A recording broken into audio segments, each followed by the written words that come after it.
An Australian National University academic has been sacked after a complaint from a pro-China think tank. Cybersecurity expert Robert Potter has been a visiting fellow at ANU for about a year, but his association with the university was terminated after he raised concerns about foreign influence. Like the post you can see now on screen, Robert Potter has on numerous occasions raised concerns about the Australia-China Relations Institute, ACRI. And in response to the criticism, the director of the institute sent emails to ANU calling for his removal. In one email leaked to the Daily Mail, Lauren Sesson said, "I was surprised not to receive a response given Mr Potter's behaviour and had hoped for this to be resolved at a centre level. If this is not possible, I will pursue other avenues." Now, I should point out that Professor Lauren Sesson's salary comes from UTS, and he hasn't engaged in any acts of foreign influence whatsoever. Rather, that these are calls for ACRI to be more transparent about its funding arrangements. However, it seems that ANU acquiesced, with Robert Potter's visiting fellow status terminated. He received an email saying, as a consequence of Lauren Sesson's emails being published in the Daily Mail, "I need to have confidence in our honorary appointees that they can act appropriately and not in a manner that brings adverse attention and criticism to our centre." And Robert Potter joins me now. Now, Robert, you've said in your response to ANU that this is a free speech issue. Can you tell us why you think that? So I was surprised to find out that ACRI had been running this campaign at all. So I was actually living in Ukraine at the time doing research, and I only found out much later that every month he'd been sending these emails to the centre trying to get me terminated.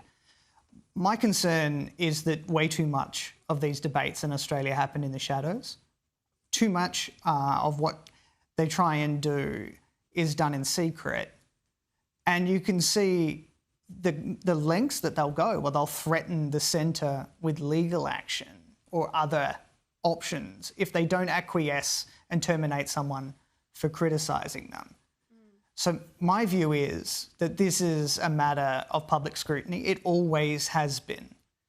ACRI has, in my view, and not necessarily in the view of ANU, they don't have to share my view, but it's my view that ACRI taking money from two state-owned enterprises of China is something that when they publish, they should tell their audience about.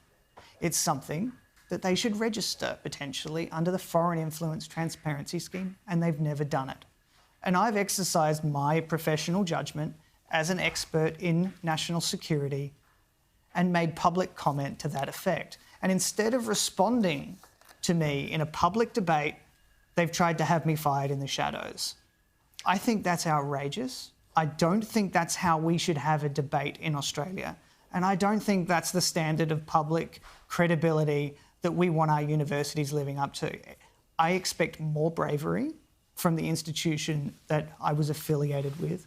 I was disappointed to not receive their full-throated public support for what was a completely true statement made in a public domain. I was surprised they didn't immediately defend me. And the way this has played out has disappointed me, because while I've been getting bombed over there, he's been trying to get me fired over here. And so he wants to have the debate in a different avenue. Well, this is the avenue we'll take.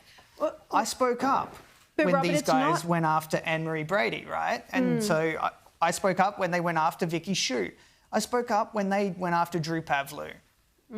This is a pattern of behaviour of intimidation, and I'm not so worried about what happens to me. I've still got my day job. I'm more worried about the young junior researcher who's just starting their career, or the person at DFAT who's getting these intimidating emails sent to them for their public commentary. And since that story went out in the Daily Mail, 6 different people have contacted me telling me he's done the same thing to them. They just don't have the power to fight back. We're out of time, but Robert, I agree. It's extremely worrying, and others who might have considered, speaking about this area will be less likely to. Thank you for your time.